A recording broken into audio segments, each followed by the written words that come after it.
కాకరాపేట ఈ రోడ్డు ఏదైతే ఉందో రైల్వే అండర్ బ్రిడ్జ్ నిర్మాణం అనేక ఏళ్లుగా పెండింగ్ లో ఉంది. ఇది రాష్ట్ర ప్రభుత్వ అధికారులకు పట్టట్లేదు, కేంద్ర ప్రభుత్వ అధికారులకు పట్టట్లేదు, ప్రజాప్రతినిధులకు అసలే పట్టట్లేదు.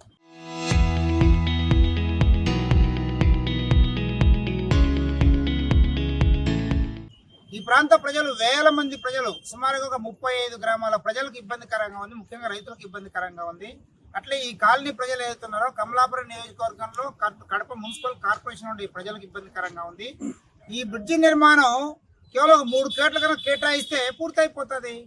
మేము అడుగుతున్నాం సిపిఎం పార్టీగా, ప్రభుత్వం దగ్గర 3 కోట్లు గతి లేవా అని అడుగుతున్నాం. 3 కోట్లు గతి లేకపోతే ఎందుకని కోట్లు దాటే మాటలు చెప్తున్నారు? 2 ఎమ్మెల్యేలు ఉన్నారు, ఏం చేస్తున్నారు? ఓట్లు వేసుకోవడం తప్ప మీకేం వేరే పట్టదని చెప్పేసి అడుగుతున్నాం. అందుకనే ఎమ్మెల్యేలు బాధ్యత తీసుకొని ముఖ్యమంత్రి ఒత్తిడి తీసుకొచ్చి తక్షణమే నిధులు రాబట్టాలి. ఎమ్మెల్యేలది బాధ్యత ఇది.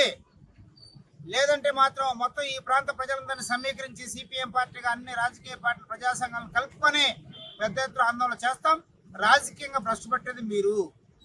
రాజకీయంగా భ్రష్టు పట్టాలని కోరుకుంటున్నారా, లేదా ప్రజల సమస్య పరిష్కారం కావాలని కోరుకుంటున్నారా? ఆచరణలో రుజువుపించుకొని చెప్పేసి కోరుతున్నాం. ముఖ్యమంత్రి గారిని కూడా కోరుతున్నాం ప్రత్యేకించి, అయ్యా ముఖ్యమంత్రి గారు మీరు జోక్యం చేసుకొని 3 కోట్ల కేటాయించండి, తక్షణం ఈ బ్రిడ్జి నిర్మాణం పూర్తి చేయండి. ఈ ప్రాంతం ఇల్లు పోయే కోల్పోయే బాధితులు ఉన్నారు, వాళ్ళు సిద్ధంగా ఉన్నారు ఇవ్వనీకి. వచ్చిన నష్టం ఏంటి, కష్టం ఏంటి అంటే మీకు చిత్తశుద్ధి లేదు. ప్రభుత్వానికి ప్రజాప్రతినిధులకు చిత్తశుద్ధి లేకపోవడం వల్లనే ఈ బ్రిడ్జి నిర్మాణం ఏడుస్తూ ఉంది. ఇప్పటికైనా ఈ ప్రాంత ప్రజలకు ఈ సమస్యను పరిష్కరించమని చెప్పేసి కోరుతూ